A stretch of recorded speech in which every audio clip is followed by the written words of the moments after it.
चलिए शुरू करें। बिस्मिल्लाह। जैसा कि अभी सोहेल साहब ने भी आपको बताया कि आज 370 की सुनवाई हो रही है सुप्रीम कोर्ट में, और हमारी पार्टी भी उसमें इंटरवीनर की तरह से मुदाखलत कर रही है केस में।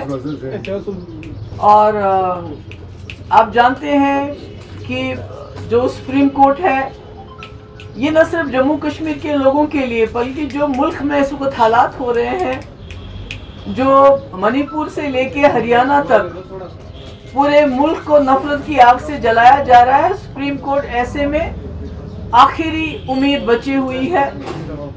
और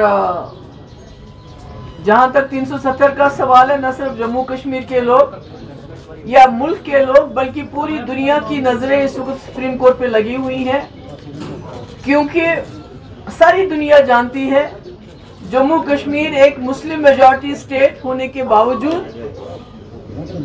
हमने 1947 में दो कौमी नजरिया यानी मजहब की बुनियादों पे तकसीम होने से इनकार किया और एक जमहूरी सेक्युलर हिंदुस्तान के साथ हाथ मिलाया, ये सोच के कि हमारी एक खुसूसियत है, we have a unique identity. और जब पूरे उस वक्त के मुल्क की लीडरशिप ने हमें ये यकीन दिलाया कि हमारी जो खुसूसियत है, हमारी जो यूनिक आइडेंटिटी है, वो हिंदुस्तान के अंदर महफूज रहेगी और हिंदुस्तान के आईन के अंदर हमें गारंटीज मिली, और हमने इस मुल्क के साथ हाथ मिलाया। आज पूरी दुनिया की नजरें इस पे हैं कि जो सुप्रीम कोर्ट है इस मुल्क का, जहां पर इंसाफ के फैसले होते हैं, और आज पूरे मुल्क में अगर आप देखिएगा कि जो इस मुल्क की कॉन्स्टिट्यूशन है जिसके मुताबिक हिंदुस्तान चलता था, मगर पिछले कई सालों से खासकर 2018 के पार्लियामेंट इलेक्शन के बाद उस कॉन्स्टिट्यूशन को ताक पे रख के एक पार्टी के एजेंडे के मुताबिक ये मुल्क चलाया जा रहा है। मुझे लगता है सुप्रीम कोर्ट के सामने ये बहुत बड़ा चैलेंज है। ये खाली 370 को गैर आईनी तरीके से हटाने की बात नहीं है।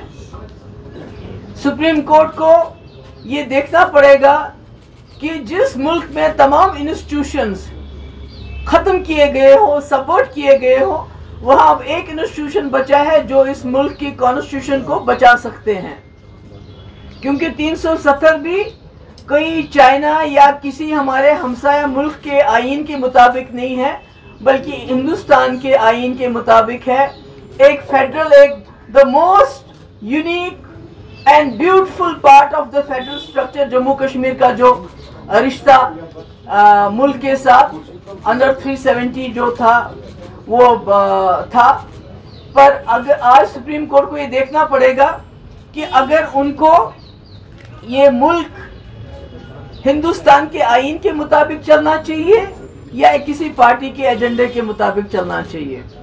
तो इसमें मैं समझती हूँ कि ये आज का दिन जो है, अभी तो बहुत दिन केस चलेगा, इसमें हमें उम्मीद है, क्योंकि अगर आज सुप्रीम कोर्ट ने इसमें जम्मू कश्मीर के लोगों की वो मसलहत, वो फैसला, वो कुर्बानियां याद नहीं रखी कि जिसकी वजह से जो दे के जम्मू कश्मीर एक आज़ाद हिंदुस्तान, जमहूरी हिंदुस्तान, एक सेक्युलर हिंदुस्तान का हिस्सा बना, और सिर्फ एक पार्टी के एजेंडे की तस्कीन के लिए इसमें आगे जो है चले, मुझे लगता है वो न सिर्फ जम्मू कश्मीर के लिए बल्कि पूरे मुल्क के लिए खतरनाक हो सकता है। क्योंकि आपने देखा जो बीजेपी की जमात है वो न सिर्फ अपनी ब्रूट मेजॉरिटी से इस मुल्क के आईन की धज्जियां उड़ाती है पार्लियामेंट के अंदर, जो 2019 5 अगस्त को हुआ, जिस वक्त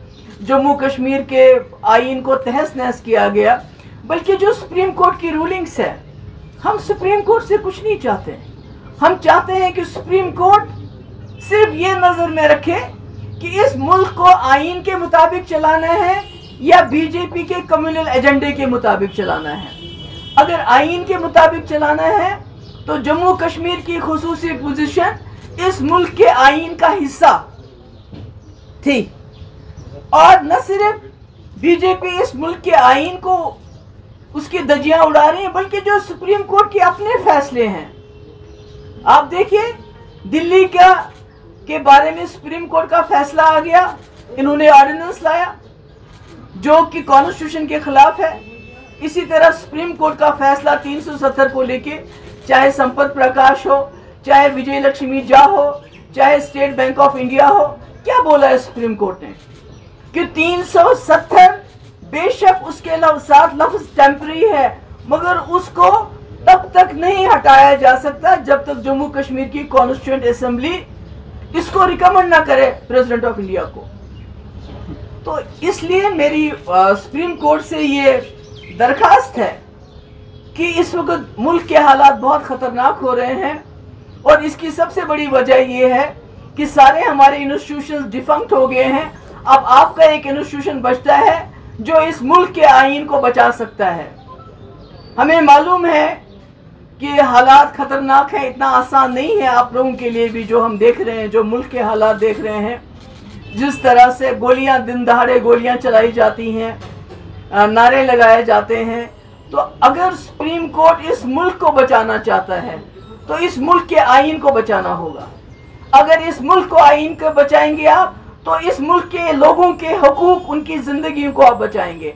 आज सवाल ये नहीं है कि 370 के ऊपर आप क्या फैसला लेते हैं, आज सवाल ये है कि आप इस मुल्क को बचाने के लिए आगे आने के लिए तैयार हैं, रिस्क उठाने के risk, are you ready to take risk. जैसा इंदिरा जी के टाइम में इलाहाबाद कोर्ट ने इंदिरा जी के खिलाफ फैसला देके एक बहुत बड़ा रिस्क लिया था। क्या सुप्रीम कोर्ट इस वक्त हिंदुस्तान को बचाने के लिए, हिंदुस्तान के आईन को बचाने के लिए, उस आईन को बचाने के लिए जिसने जम्मू कश्मीर को 370 दिया था, 35A दिया था, आगे आने के लिए तैयार है? या खुदा ना खास्ता जो इस वक्त मुल्क में हो रहा है, मणिपुर से लेके हरियाणा तक, कहीं उसमें उसका हिस्सा न बन जाए। There are only two sides. You have to choose.